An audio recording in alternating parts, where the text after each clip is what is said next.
আসসালামু আলাইকুম। আয়াতুম কুকিংয়ে আপনাদের জানাই সকলকে স্বাগতম। কাঁচা আম ফুরিয়ে যাওয়ার আগেই এই আমের ইনস্ট্যান্ট আচারটা বানিয়ে সংরক্ষণ করুন সারা বছর জুড়ে। রোদে দেওয়া রান্নার ঝামেলা ছাড়াই এই আমের আচারটি বানিয়ে নিন। দেখতে যেমনটাই লোভনীয় হবে, খেতেও দুর্দান্ত।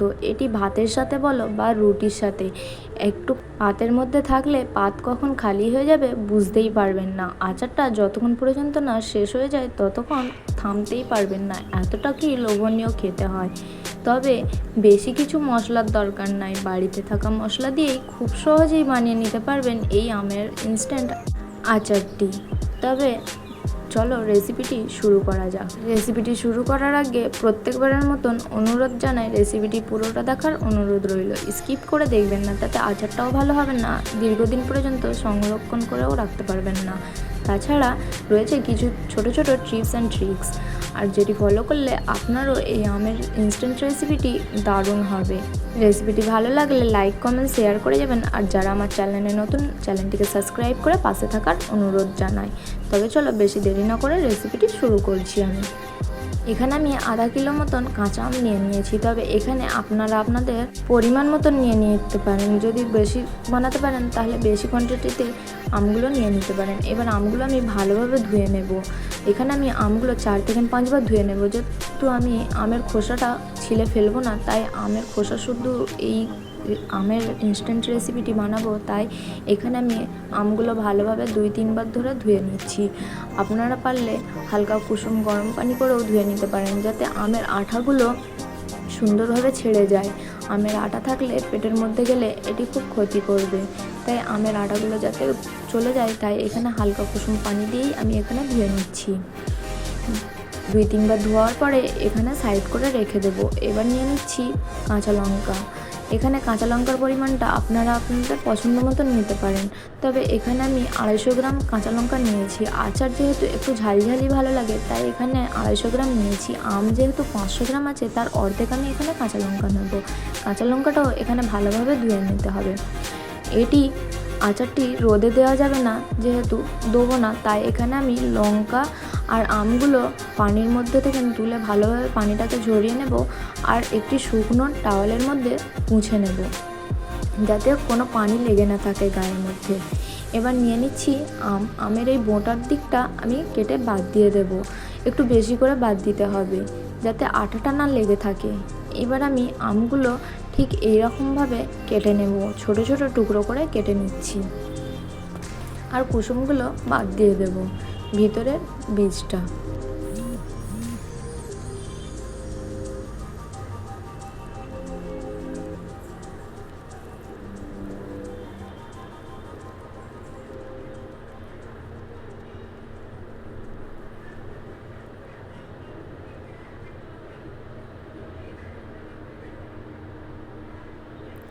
এখানে এইভাবে আমি সবগুলো আম একই সমানভাবে কেটে নেব।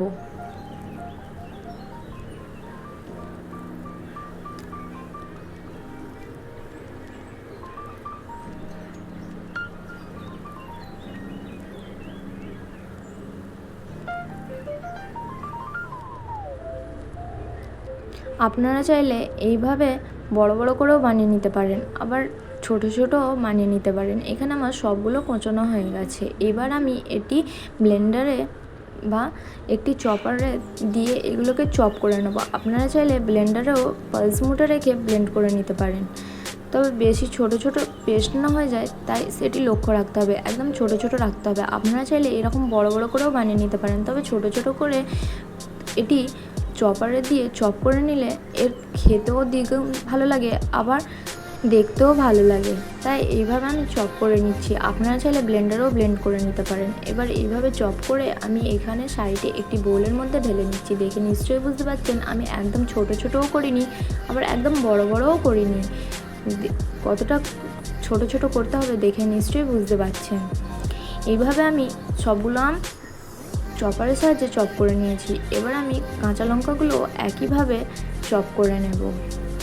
আপনারা চাইলে হাতের সাহায্যেও এটি ছোট ছোট করে চপ করে নিতে পারেন, আবার ব্লেন্ডারেও দিয়েও চপ করে নিতে পারেন। এখানে আমার কাঁচা লঙ্কাগুলো চপ করা হয়ে গেছে। এবার আমি এটি সাইডে রেখে দেব। অন্যদিকে চলে যাব এর মশলাটা তৈরি করার জন্য। তার জন্য একটি প্যান বসিয়ে নিয়েছি। প্যানের মধ্যে দিয়ে দিচ্ছি 1 টেবিল চামচ পরিমাণ সরষে। এখানে আমি কালো সরষেটা নিয়েছি, আপনারা চাইলে হলদে সরষেটাও নিয়ে নিতে পারেন। দিয়ে দিচ্ছি 1 চা চামচ পরিমাণ মেথি। মেথির পরিমাণটা একটু কম রাখবেন, নাহলে আচারটা তিতো লাগবে খেতে। দিয়ে দিচ্ছি 2 টেবিল চামচ পরিমাণ মৌরি। আর দিয়ে দেবো এখানে 1 চা চামচ পরিমাণ গোটা জিরে। এবার এটি আমি শুকনো খোলায় সুন্দরভাবে ভেজে নেব ওই 2 থেকে 3 মিনিটের জন্য। এটি বেশি ভাজবেন না, তাহলে টেস্টটাও অন্যরকম এসে যাবে আর মশলাগুলোও পুড়ে যাবে, কালারটাও চেঞ্জ হয়ে যাবে, যেটি আচারের মধ্যে দিলে আচারটা কালো হয়ে যাবে। তাই এটি 2 মিনিটের কি 3 মিনিট মতন এইভাবে করে আমি লো ফ্লেমে ভেজে নেব। যখন সর্ষেগুলো বা মশলাগুলো চটচট করে আওয়াজ হতে থাকবে বা ফুটতে থাকবে, তখনই আমি গ্যাসের ফ্লেমটাকে বন্ধ করে একটি প্লেটে ঢেলে নেব। যেহেতু প্যানটা অনেকটাই গরম, তাই মশলাটা জ্বলে যাওয়ার সম্ভাবনা থাকবে। এবার আমি গ্যাসের ফ্লেমটা বন্ধ করে একটি মিক্সি জারে বা একটি প্লেটে ঢেলে ঠান্ডা করে এটি ফাইন একটা পাউডার বানিয়ে নিতে হবে। তবে ফাইন পাউডার না বানালেও চলবে, হালকা হালকা গোটা থাকলেও হবে।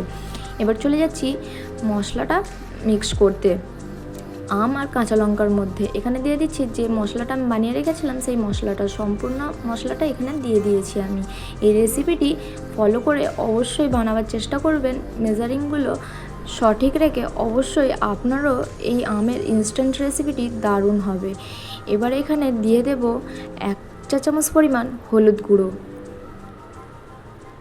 আর দিয়ে দেবো এখানে স্বাদ অনুযায়ী লবণ।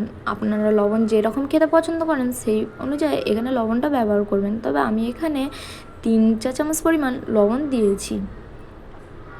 আচারের মধ্যে বেশি লবণ হলে ভালো লাগে না, যেহেতু এটা কোনো ভাতের সাথেই বলো বা রুটির সাথে, তার সাথে তো সবজি থাকবেই, তার সাথে এই আচারটা সার্ভ করলে লবণটা একটু বেশি লাগবে, তাই লবণের পরিমাণটা একটু কম রাখলেই ভালো হয়। এবার সুন্দরভাবে মিক্স করে নিচ্ছি। এখানে আমি ভালোভাবে এখানে মিক্স করে নিতে হবে, যাতে মশলাগুলো আম আর কাঁচা লঙ্কার মধ্যে সুন্দরভাবে ঢুকে যায়।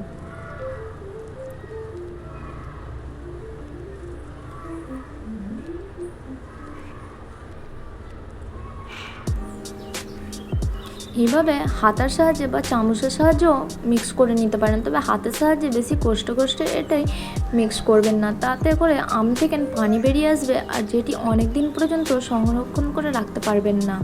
এবার চলে যাচ্ছি আবারও রান্নার দিকে। এখানে একটি প্যান বসিয়ে নিয়েছি। দিয়ে দিচ্ছি আমি এখানে 1.5 কাপ পরিমাণ তেল। যেহেতু এই আচারটা রোদে দেব না, তাই এখানে আমি তেলের পরিমাণটা একটু বেশি রাখছি। তেলের পরিমাণটা একটু বেশি রাখলে আচারটা দীর্ঘদিন পর্যন্ত সংরক্ষণ করে রাখতে পারবেন আর আচারটা খারাপও হবে না। এখানে আমি 1.5 কাপ পরিমাণ তেল নিয়ে নিয়েছি। তেলটা গরম হয়ে আসলে, সুন্দরভাবে ফুটে আসলে দিয়ে দিচ্ছি 1 টেবিল চামচ পরিমাণ হিং। হিংটা এবার ফুটে আসলে দিয়ে দিচ্ছি 2 টেবিল চামচ পরিমাণ কাশ্মীরি লঙ্কার গুঁড়ো। এখানে লঙ্কার গুঁড়োটা আমি কালারের জন্য ইউজ করেছি, আপনারা চাইলে স্কিপও করতে পারেন। দিয়ে দিচ্ছি 1/2 চা চামচ পরিমাণ সরষে। এখানে কালো সরষেটা ইউজ করেছি। এবার সুন্দরভাবে এটি মিক্স করে আমি একটু জাল করে নেব ওই 1 থেকে 2 মিনিটের জন্য, যাতে সুন্দরভাবে সরষেগুলো ফুটে আসে। সরষেগুলো ভালোভাবে ফুটে আসলে আর এই যে সরষের তেলের আর লঙ্কা গুঁড়োর কাঁচা গন্ধটা যাতে চলে যায়, তাই একটু 2 মিনিটের জন্য এখানে জাল করে নিচ্ছি। 2 মিনিট পর এখানে আমি দিয়ে দেবো 1 টেবিল চামচ পরিমাণ 5 ফোড়ন। 5 ফোড়নটা দিয়ে আবার 2 সেকেন্ডের জন্য এটি জাল করে নেব। এবার আমি গ্যাসের ফ্লেমটা বন্ধ করে দিচ্ছি। সম্পূর্ণ এই তেল যখন বানাবেন তখন গ্যাসের ফ্লেমটা লোতে রাখতে হবে। এবার আমি তেলটা নিয়ে আমের যে মশলা মাখিয়ে রেখেছিলাম তার মধ্যে ঢেলে দিচ্ছি। গরম গরম তেলটা এই আমের মধ্যে দিয়ে এবার মিক্স করে নিচ্ছি আমি।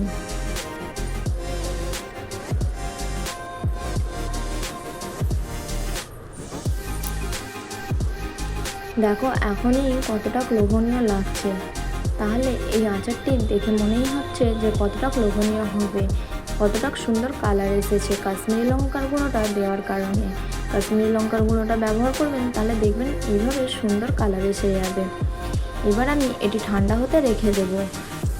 গরম গরম জারে ভরলে এটি খারাপ হয়ে যাবার সম্ভাবনা থাকবে, তাই হাওয়ার মধ্যে আমি এটি 10 মিনিটের জন্য রেখে দেব, যাতে এই তেলটি বা আচারটি ঠান্ডা হয়ে যায়। যেহেতু এখানে গরম গরম তেলটি ব্যবহার করা হয়েছে, তাই এখানে ঠান্ডা হয়ে গেছে।